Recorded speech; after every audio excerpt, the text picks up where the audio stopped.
Debat Capres kali ini menyita perhatian publik. Pendukung dan relawan bahkan menyelenggarakan nonton bareng atau nobar.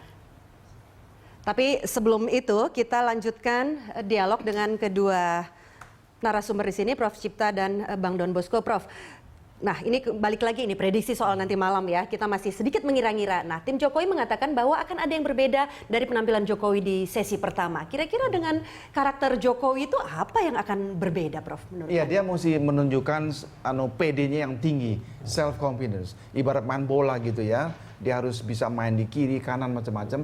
Jokowi harus bisa menjawab dengan bagus, dengan cantik setiap pertanyaan yang diajukan oleh moderator ya, untuk menunjukkan bahwa saya ini betul-betul menguasai. Kalau saya presiden, saya sudah siap.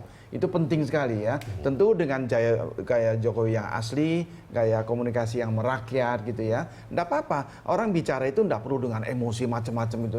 Yang penting meskipun perlahan, meskipun dengan tenang, yang penting substansi masuk ke otak para filsawan.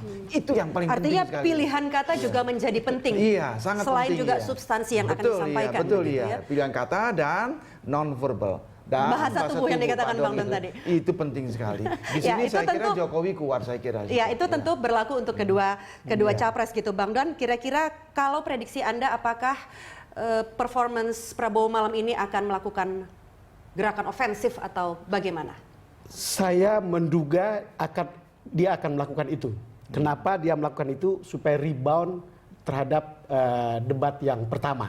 Tapi saya ingin meneruskan Prof. Cipta. Sebetulnya betul, Jokowi harus ngomong. Sebetulnya yang harus ditunjukkan adalah authoritative capability-nya. Iya. Dia harus memperlihatkan, tadi bahasa Prof adalah percaya diri, confidence. Dia harus memperlihatkan bahwa dia punya otoritas memadai sebagai calon presiden, bahkan sebagai presiden atau sebagai pemimpin. Tidak hanya memperlihatkan dia sebagai seorang pemimpin lokal begitu. Saya kira Prabowo juga harus memperlihatkan otoritas yang sama. Jadi kalau dia harus menyampaikan sesuatu, mungkin dia harus menyampaikan lebih clear, loud and clear kali ini dibanding sebelumnya. Dan satu hal misalnya, karena minggu lalu kan dia mengatakan menjawab pertanyaan JK misalnya ya, dia harus menjawab itu dengan kalimat yang sempurna. Jangan hanya sampai mengatakan saya mengerti maksud Bapak gitu. Tapi harus dijelaskan lebih jauh mengertinya seperti apa. Karena itu kemudian menimbulkan tafsiran macam-macam. Ya, sehingga gitu, publik kira-kira. juga Dia lupa karena sudah emosional begitu, kalau sudah emosional. Jadi nggak lengkap kalimatnya.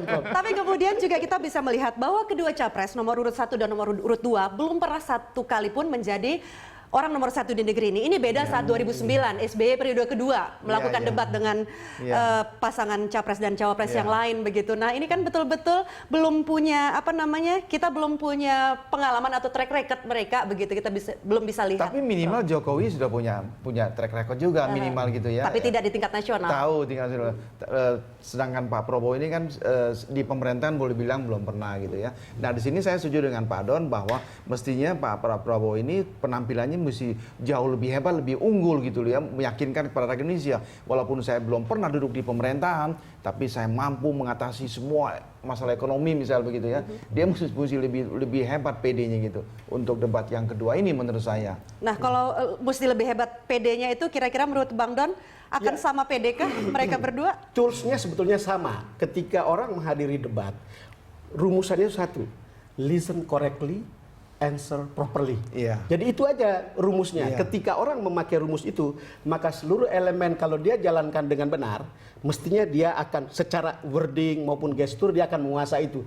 Lepas dari substansi ya, karena pada akhirnya juga orang memilih substansi. Tetapi substansi bisa gagal di delivery kalau salah membahasa tubuhkannya atau diksinya bisa salah gitu. Lalu kemudian orang bisa bias substansinya. Ya, gitu. tapi sebaliknya juga diksinya betul tapi secara substansi tidak menguasai, apakah itu juga akan menjadi dua-duanya. Terus sekali lagi yang bahasa tubuh penting sekali. Dengan bahasa tubuh yang yakin itu pemirsa itu, penonton bisa yakin gitu loh. Wah, ini pemimpinnya bagus gitu loh. Kan bisa kadang-kadang orang ngomong itu tapi kepalanya kosong bagaimana, menurut saya itu kelihatan gitu. Dia tidak menguasai. Itu akan menjatuhkan nilai juga di depan publik dan calon Jadi pemilih. dua-duanya mestinya ya simultan begitu dua-duanya gitu ya. Ya, substansi maupun bahasa tubuh. Nah, kemudian kita sedikit juga ini berprediksi, menduga-duga dan menebak ini. Kan kalau di debat pertama minggu lalu itu ada semacam kejutan begitu, misalnya ada kertas yang menongol di balik jasnya Joko Widodo.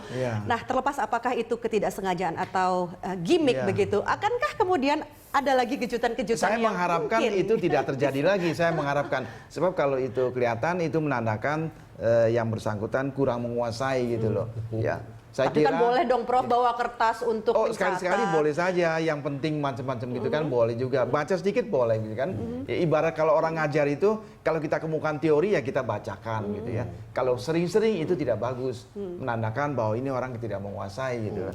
Tapi di media sosial Bang Don justru jadi banyak dibicarakan. Ya, kebetulan saja pada waktu itu menurut saya itu trik untuk menjadi point of interest kamera. Karena kemudian orang mengatakan, apa sih di baju Jokowi? Kok tidak dikasih tahu supaya rapiin? Beberapa waktu, beberapa menit kemudian dikasih tahu kepada publik bahwa itu adalah doa ibunya. Sepotong doa ibu, dan kemudian itu menjadi cerita yang menarik. Tapi kembali kepada cerita debat yang sebentar lagi ini ya. Menurut saya mereka harus betul-betul konsentrasi.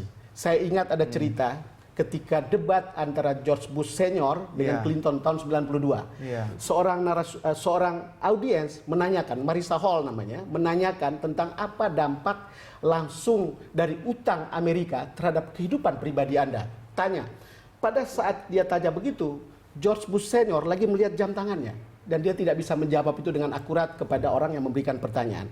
Pada saat yang sama, setelah selesai George Bush senior, Clinton datang menghadap Marissa Hall, lalu kemudian memberikan jawaban yang bagus dan mengena pada Marissa Hall. Lalu kemudian hasil polling debat itu adalah Clinton yang menang. Artinya apa? Mereka harus betul-betul aktif listening dan konsentrasi. Fokus juga, stamina juga menentukan. Dampak komunikasi seperti itu gimana? Iya, saya kira betul, saya setuju. Mesti konsentrasi betul-betul, setiap pertanyaan itu didengarkan dengan baik-baik. Sekali dia jawabnya ngaco atau out of context, itu bisa merusak nilai. Itu saya yakin sekali. Konsentrasi penuh, terus jawab secara tuntas, secara bagus begitu ya, secara direct gitu ya. Saya kira dia lagi nggak konsentrasi, Bush waktu itu lagi debat jam gitu. Ya, nah kemudian kan seperti debat minggu lalu ada segmen khusus, segmen crossfire, yaitu saling bertanya antar capres begitu kan, dan saling mengkritik begitu. Nah kalau kita prediksi atau kita duga nanti malam, kira-kira pertanyaan apa yang akan apa istilahnya jitu menghantam lawan atau kompetitor? Waduh, di sini saya kurang tahu kira-kira gitu ya. Ya, yang masalah hot issue ini soal kemiskinan, BBM. Ya bisa juga Jokowi tanya kalau Pak Prabowo jadi presiden, bagaimana Anda mengatasi kemiskinan, kesenjangan yang semakin ini bisa juga gitu ya, bisa juga. Atau soal modal asing, perusahaan asing, kan Prabowo sudah mengatakan gitu ya, walaupun mungkin slip of tongue akan melakukan nasionalisasi. Itu saya kira senjata yang bagus untuk nohok ya. Sebaliknya Prabowo juga bisa menohok Jokowi juga ya, dengan pertanyaan-pertanyaan, misalnya Jokowi pernah mengatakan kalau saya presiden saya akan naikkan harga BBM selama 4 tahun sehingga tidak lagi ada subsidi. Saya kira Prabowo bisa tohok di sini. Resepnya, jalankannya bagaimana gitu kan? Kemungkinan memang ada, saya kira pertanyaan-pertanyaan yang sifatnya menohok begitu. Saya setuju dengan Prof. Cipta. Saya kira ada beberapa isu yang krusial yang mereka akan cross check satu sama lain atau crossfire satu sama lain. Misalnya Jokowi akan menanyakan bagaimana gagasan Anda soal nasionalisasi seperti yang disebutkan Prof. Sebaliknya Prabowo mungkin akan menanyakan bagaimana Anda menaikkan harga BBM yang dalam 4 tahun akan kemudian subsidi itu akan selesai. Saya kira ada beberapa crucial point yang saya rasa mereka juga semua sudah siap memberikan jawaban. Untuk kita adalah soal originalitas kemudian. Kalau Jokowi punya argumen yang benar, dia yakinkan publik. Kalau Prabowo punya keyakinan yang benar tentang nasionalisasi, bahkan belakangan dia koreksi itu, ya mungkin dia juga akan harus jujur mengatakan dia mengoreksi itu gitu, misalnya gitu ya. Iya. Nah, ini kan tanpa cawapres. Apakah kemudian debat crossfire itu lebih seru atau justru sebaliknya lebih sepi dibandingkan debat minggu lalu? Ini dengan debat head to head dua orang ini, itu akan menguras tenaga, menguras otak sekali. Sebab yang main cuma 2 orang ini. Ini ketegangan juga kelihatannya semakin meningkat. Tetap 2 jam, pardon. Tetap 2 jam dari pukul 8 hingga 10. Ini luar biasa melelahkan, menguras otak betul-betul gitu ya. Ini betul-betul memang stamina mesti bagus, konsentrasi gitu ya. Ya berarti banyak pertanyaan dia mesti jawab terus begitu kan. Cuman 2, nggak bisa kemana-mana. Waktu itu kan 4 orang ya yang debat pertama gitu. Masih bisa meminta Masih bisa bantuan minta begitu kepada cawapres ya. Sekarang nggak bisa minta bantuan lagi. Lagi pula crossfire-nya kali ini akan lebih lama, Prof, dibanding sebelumnya. Jadi saya setuju dengan Prof Cipta bahwa ini akan menguras konsentrasi. Jadi jangan sampai meleng, dan itu fisik harus betul-betul siap, selain pikiran juga konsep. Tapi saya kira ya ini dua-duanya sudah siap, pasti sudah siap pasti. Cuman sekarang tinggal berpikir, misalnya mungkin Jokowi akan mengatakan saya juga sudah melakukan ini, sudah melakukan ini, sudah melakukan ini, sudah melakukan ini. Sebaliknya karena Pak Prabowo itu belum pernah berkuasa baik tingkat lokal, regional maupun nasional misalnya, dia pasti akan bilang saya akan begini, akan begini, akan begini. Jadi seperti diketahui di media sosial itu dibilang bahwa ini debat antara telah dan akan. Telah dan akan. Pada akhirnya terserah rakyat mau percaya mana. Lagi-lagi rakyat yang akan menentukan. Iya, Prof, terima kasih sekali. Ini kita sudah berbincang mengenai gaya komunikasi yang akan kita saksikan nanti sama-sama secara live di pukul 8. Prof, terima kasih telah bergabung bersama kami di Berita 1, dan Bang Don nanti akan kita teruskan perbincangan bersama narasumber lain, Profesor Firmansyah, mengenai visi ekonomi para capres. Ya, pemirsa, live event menuju istana masih akan kembali dengan menghadirkan ekonom Profesor Firmansyah. Tetaplah bersama kami.